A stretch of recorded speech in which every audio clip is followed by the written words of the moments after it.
Escuchemos el sonido del mar.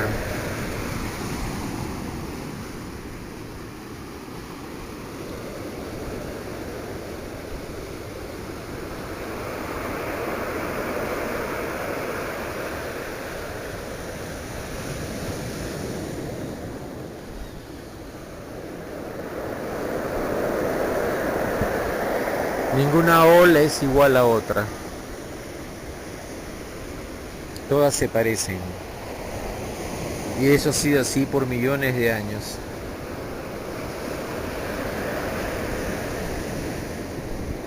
Cuando las olas vienen, se ven bonitas. Pero cuando revientan en la orilla, algunas revientan feas.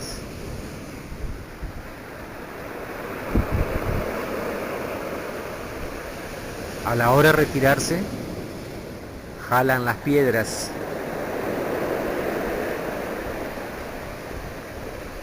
Este es el verdadero sonido del mar.